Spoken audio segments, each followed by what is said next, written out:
Have you ever felt like anxiety has wrapped its fingers around your chest so tightly that even breathing feels like a monumental task? Like your mind is a runaway train, careening through worst-case scenarios while you desperately search for the emergency brake. If you're nodding right now, know this: you're not alone. And more importantly, there's a 2,500-year-old Buddhist teaching that can transform your relationship with anxiety forever. Not by fighting it, not by suppressing it, but by understanding one simple, profound truth that changes everything. Stay with me, because what you're about to discover isn't just another breathing technique or temporary fix. This is about fundamentally shifting how you see anxiety itself. Part 1. The ancient story that changes everything. The Buddha and the poisoned arrow. Once, a monk approached the Buddha with countless questions about the universe, eternity, and the nature of existence. His mind was tormented by these unanswered mysteries, creating waves of anxiety that crashed against his peace day and night. The Buddha, with infinite compassion in his eyes, told him a parable. Imagine, the Buddha said, a poisoned arrow strikes a man. His friends and family rush to find a physician to remove it. But the wounded man declares, "Wait, I will not have this arrow removed until I know who shot it, what his caste was, whether he was tall or short, what kind of bow was used, what type of feather was on the arrow. What would happen to this man?" The monk replied quietly, "He would die, blessed one." "Exactly," the Buddha responded. And so it is with anxiety. While you're demanding to know why you feel this way, where it came from, who's to blame, what might happen tomorrow or next year, the arrow of suffering remains lodged in your heart. The Buddha then leaned forward and shared the teaching that would echo through millennia. The anxious thought is not you. The worried feeling is not you. They are passing phenomena, like clouds across an infinite sky. You are the sky itself, vast, unchanging, and always clear above the storms. This ancient wisdom holds a key that modern psychology is only now beginning to fully understand. But before we unlock that door, let me share a story from our time, perhaps one that mirrors your own experience. Part 2. When modern life becomes a pressure cooker. Sarah's story, the executive who had everything except peace. Sarah was what everyone would call successful. At 45, she was a senior marketing executive, owned a beautiful home, had 2 wonderful teenagers, and a loving partner. From the outside, her life looked like an Instagram dream.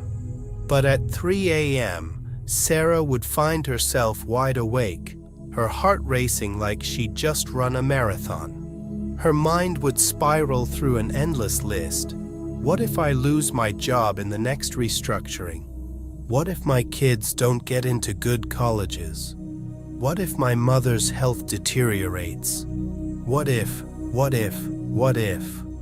The anxiety had started small, just occasional worry about deadlines.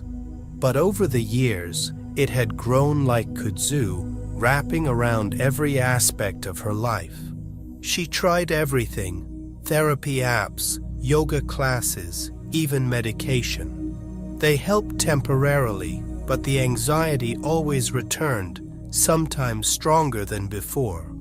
One evening, exhausted and desperate, Sarah attended a Buddhist meditation center near her office.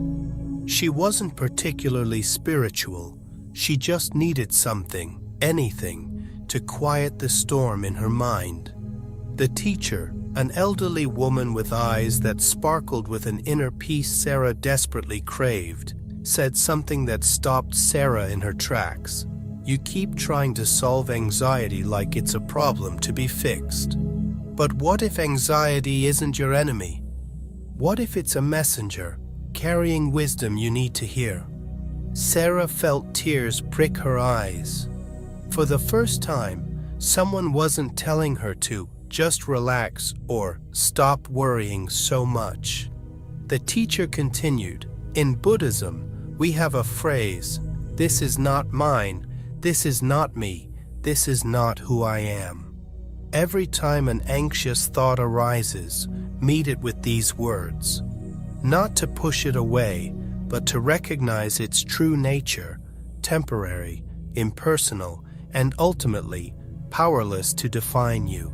Part 3. Understanding Anxiety Through the Buddhist Lens.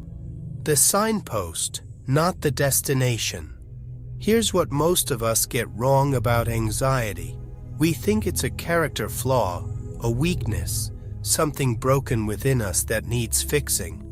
We wage war against it, creating what Buddhists call the second arrow, suffering about our suffering. But Buddhist philosophy offers a radically different perspective. Anxiety isn't your enemy, it's a signpost. It's pointing you towards something that needs attention, something that matters deeply to you. Think about it. Do you get anxious about things you don't care about? No. Anxiety arises when something you value feels threatened. Your family's well-being, your sense of purpose, your need for security and belonging. This is why, as we age and life naturally becomes quieter, anxiety often seems to intensify. We have more time to sit with our thoughts, fewer distractions from the business of building careers and raising young children. The stillness that should bring peace instead becomes a stage where all our fears perform their endless show. But here's the transformative insight. Recognizing anxiety as a teacher doesn't mean we have to enjoy the lesson. It means we can stop adding resistance to the experience. Part 4. The Twin Roots of Suffering. Attachment and aversion, the push and pull of anxiety. The Buddha identified two primary roots of all suffering, including anxiety, attachment, raga, and aversion, dosa. Attachment whispers in your ear, "Hold on tight. Don't let go. If you lose this person, this job, this identity, you'll be nothing." It's the white-knuckled grip on everything we believe keeps us safe and happy. Sarah's 3 a.m. terrors. They were attached, screaming about potentially losing what she'd worked so hard to build. Aversion takes a different approach. Push it away. Avoid the pain, the uncertainty, the possibility of loss at all costs.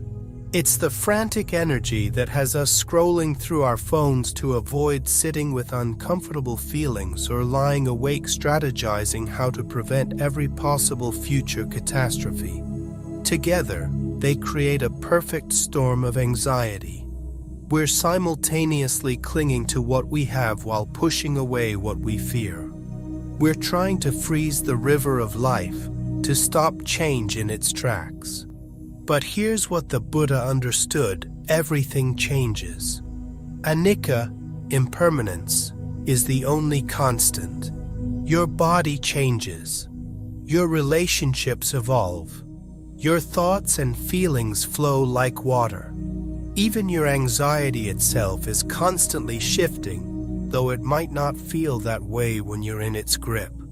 The moment we truly accept this, not just intellectually, but in our bones, something miraculous happens. The grip loosens, the resistance softens, and in that space, peace becomes possible. If you're finding value in this perspective, please take a moment to subscribe to Buddha Koha. We're building a community of souls seeking peace in these turbulent times, and your presence matters. Hit that notification bell so you don't miss our next exploration of Buddhist wisdom for modern life. Part 5. The Liberation Practice. Now we arrive at the heart of the transformation, the actual practice that can shift your relationship with anxiety forever. In Buddhist meditation, there's a technique called mental noting or labeling. It's beautifully simple, yet profound in its effects. When an anxious thought arises, instead of becoming the thought, you observe it and gently note, thinking. But we can take this deeper with the phrase the teacher shared with Sarah: "This is not mine, this is not me, this is not who I am." Let's break this down. This is not mine. The anxious thought doesn't belong to you. It arose from causes and conditions, perhaps fatigue, perhaps a triggering event, perhaps old patterns carved into your neural pathways. But it's not your possession. You didn't choose it, and you don't have to own it. This is not me. You are not your anxiety. Just as you are not your hair color or your job title, you are not the temporary mental state moving through your awareness. Can you sense the liberation in that recognition? This is not who I am, your essential nature, what Buddhists call your Buddha nature, remains untouched by anxiety. Like the sky remains blue above the storm clouds, your true self remains peaceful beneath the turbulence of anxious thoughts. Sarah began practicing this phrase every time anxiety arose. At first, it felt mechanical, like she was just reciting words. But gradually, something shifted. She began to experience what Buddhists call non-identification, the ability to observe her thoughts without becoming them. It was like stepping out of a tornado and realizing I could watch it spin without being swept away, she later described. Part 6. Mindfulness as your anchor. Here's something fascinating about anxiety. It cannot exist in the present moment. Think about it. Anxiety is always about the future, what might happen, or the past, what we regret or wish have been different. When you're fully present, feeling your feet on the ground, aware of your breath moving in and out, sensing the temperature of the air on your skin, where is the anxiety? This is why mindfulness is so powerful. It's not about emptying your mind or achieving some special state. It's about coming home to where you actually are, right now. The Buddha taught a simple practice called Satipatthana, the 4 foundations of mindfulness. 1. Mindfulness of body, feeling your physical sensations without judgment. 2. Mindfulness of feelings, noticing pleasant, unpleasant, or neutral feelings as they arise. 3. Mindfulness of mind, observing the state of your mind, restless, calm, worried, peaceful. 4. Mindfulness of mental objects, watching thoughts and emotions arise and pass. But practice this. Right now, as you listen to this, take a moment. Feel your breath. Don't control it, feel it. Notice where you feel it most, your nostrils, your chest, your belly. This simple return to breath is always available. It's your anchor in the storm, your refuge when anxiety tries to sweep you away. Sarah discovered that she could practice this anywhere.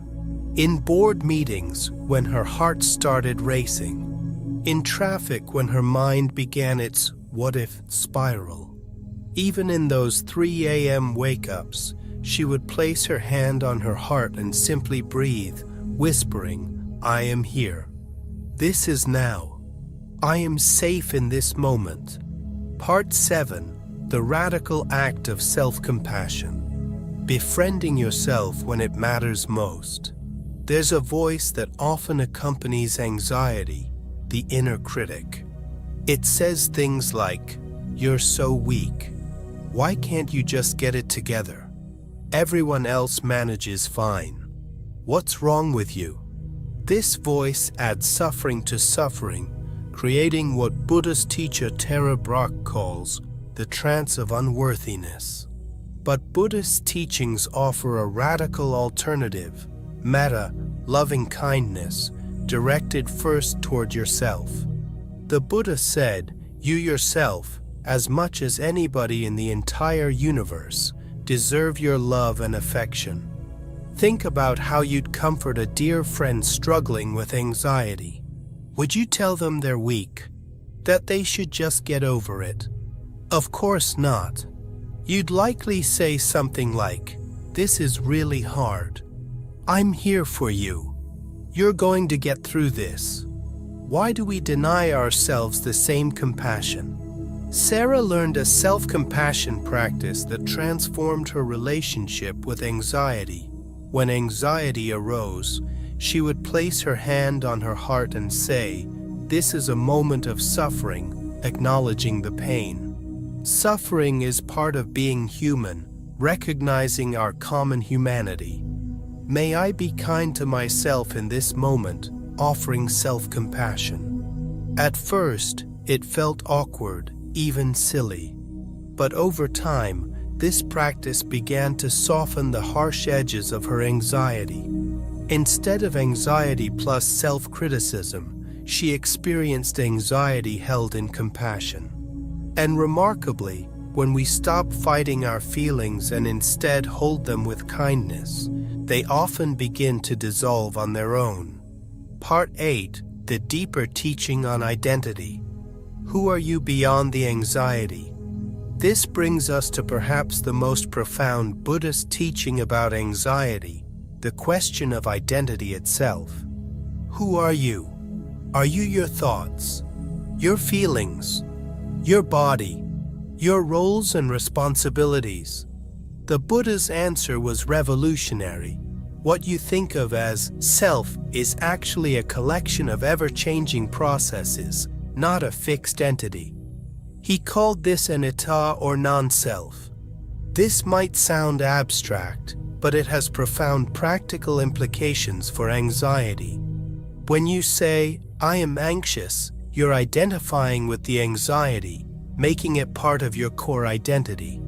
But what if you could shift to, "Anxiety is arising in my awareness"? Do you feel the difference? The first statement makes you and anxiety the same. The second recognizes anxiety as a temporary visitor in the vast space of your consciousness. Sarah had a breakthrough moment with this teaching during a particularly intense anxiety episode. Her daughter was learning to drive, and every time the teenager took the car, Sarah's mind would spin horrible scenarios. One afternoon, as the familiar panic began to rise, Sarah sat quietly and asked herself, "Who is aware of this anxiety?" And in that moment, she touched something profound, the awareness itself, which was completely peaceful, simply observing the anxiety like watching a movie.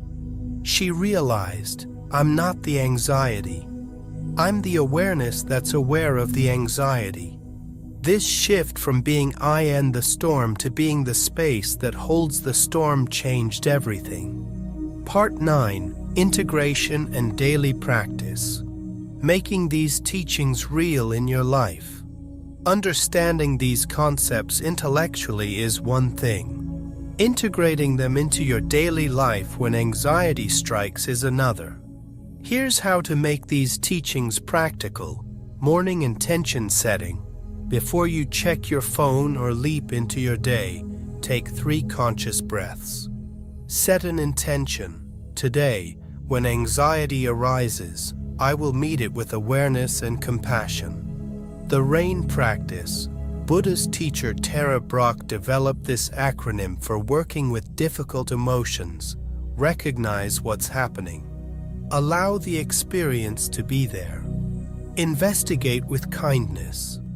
Natural awareness, not identifying with the experience. Evening reflection. Before sleep, reflect. What triggered anxiety today? How did I meet it? What did it teach me? No judgment, just gentle curiosity. Sarah developed her own ritual. She kept a small notebook where she wrote one thing each day that anxiety had taught her. Sometimes it was, "I learned I care deeply about my children's safety." Other times, "I discovered I can feel afraid and still act with courage." This reframing, from anxiety as enemy to anxiety as teacher, transformed her entire experience. Part 10. The Community of Support. You don't walk this path alone. The Buddha emphasized the importance of Sangha, spiritual community. We're not meant to face our struggles in isolation. Sarah found that sharing her journey with others at the meditation center created a powerful shift.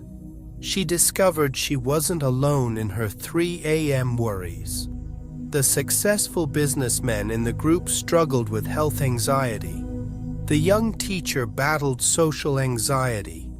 The retired nurse dealt with existential anxiety about aging and death. There was profound healing in this shared humanity.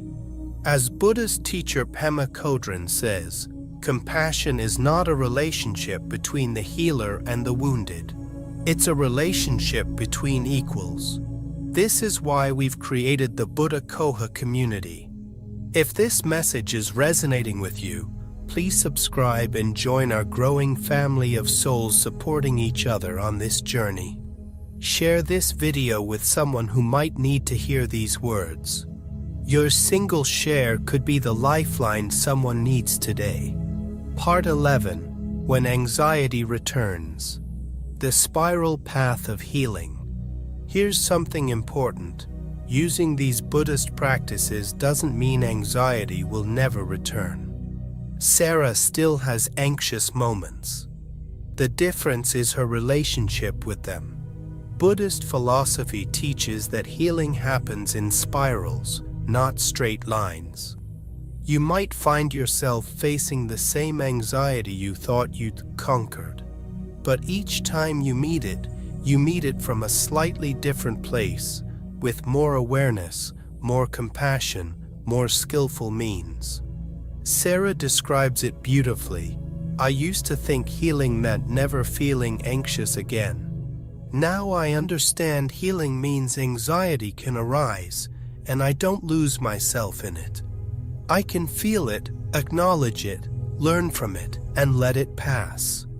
I've stopped trying to build a life without waves. Instead, I've learned to surf. There's a Buddhist teaching about this. The obstacle is the path. Your anxiety isn't blocking your spiritual journey. It is your spiritual journey. Every moment of anxiety is an opportunity to practice presence, compassion, and the recognition of your true nature. Part 12.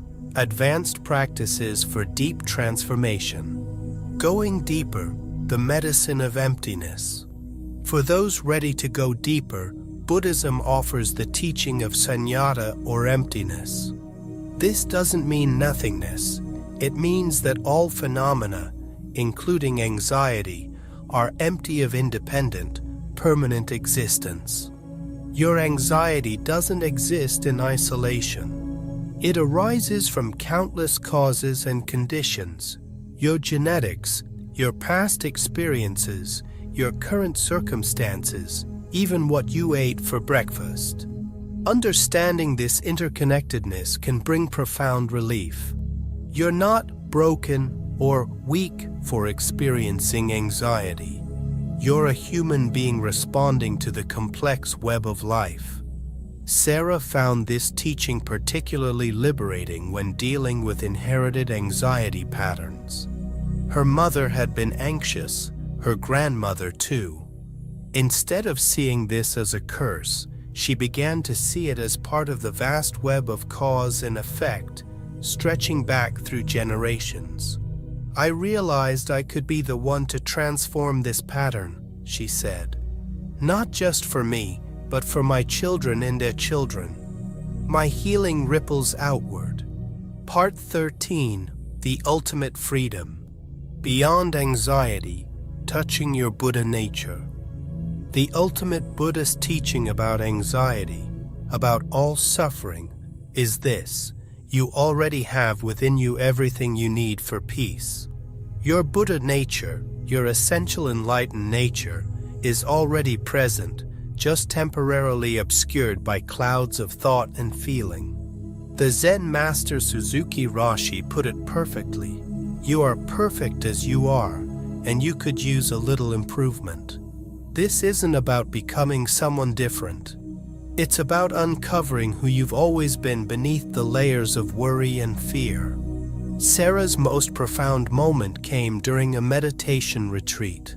She was sitting in silence when, suddenly, anxiety about her mother's health arose intensely.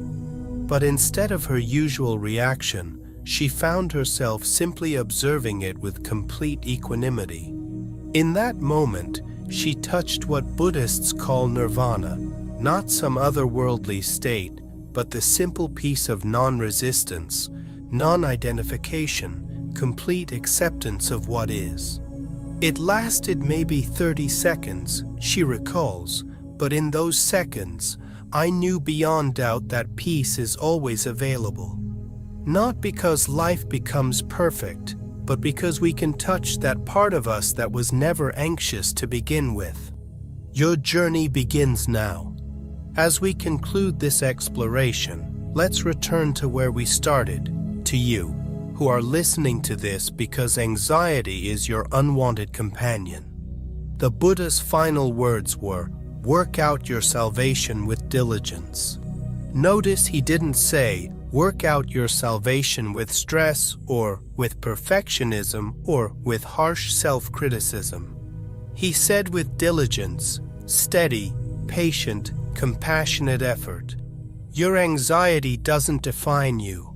It doesn't own you. And most importantly, it doesn't have to control your life. The practices we've explored, recognizing thoughts as just thoughts, anchoring in the present moment, offering yourself compassion, understanding the impermanent nature of all things, these aren't just techniques. They're invitations to a fundamentally different way of being in the world. Sarah's transformation didn't happen overnight. It took practice, patience, and yes, sometimes she fell back into old patterns. But she kept returning to the practices, kept meeting her anxiety with awareness instead of resistance. Today, 3 years after that first meditation class, Sarah still experiences anxiety sometimes. But she also experiences something else, a deep, abiding peace that exists alongside whatever arises. She's learned the truth of the Buddhist saying, pain is inevitable, suffering is optional. The Buddha's timeless words for you. Let me leave you with words from the Buddha himself, from the Dhammapada. All things arise and pass away, but the awakened awake forever. In the end, only 3 things matter: how much you loved, how gently you lived, and how gracefully you let go of things not meant for you. The mind is everything, what you think you become. And perhaps most relevant to our exploration today, nothing can harm you as much as your own unguarded thoughts. But remember, guarding your thoughts doesn't mean suppressing them. It means meeting them with awareness, wisdom, and compassion. Your next step on the path. If this message has touched something within you, if you feel the stirring of recognition, yes, this is what I've been searching for, then your journey is already beginning. Start small. The next time anxiety arises, before you do anything else, take one conscious breath. Just one. And in that breath, whisper to yourself, this is not mine, this is not me, this is not who I am. Notice what happens. Notice if there's even a moment of space, a flash of peace. That's your Buddha nature peeking through the clouds. Please subscribe to Buddha Koha if you haven't already.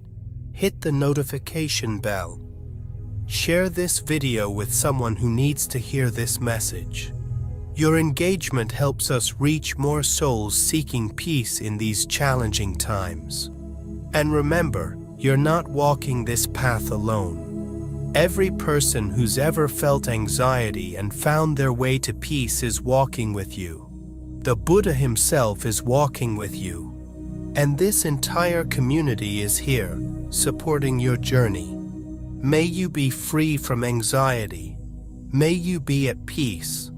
May you recognize your true nature, vast and unshakable like the sky. May you meet each moment with presence and compassion. And may you remember, always, that peace is not something you need to find.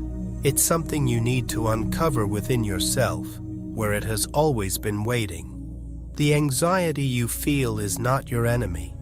It's your teacher, your messenger, your invitation to awakening. Listen to its message. Thank you for your concern. And then, with infinite gentleness, let it go. You are not your anxiety. You are the awareness that observes it.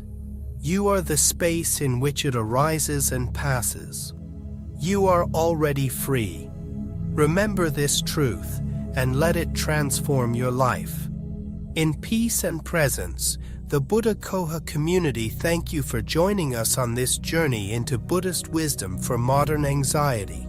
If this teaching has served you, please share your experience in the comments below. Your story might be exactly what someone else needs to hear today. Subscribe to Buddha Koha for more explorations of how ancient wisdom can transform modern suffering into peace.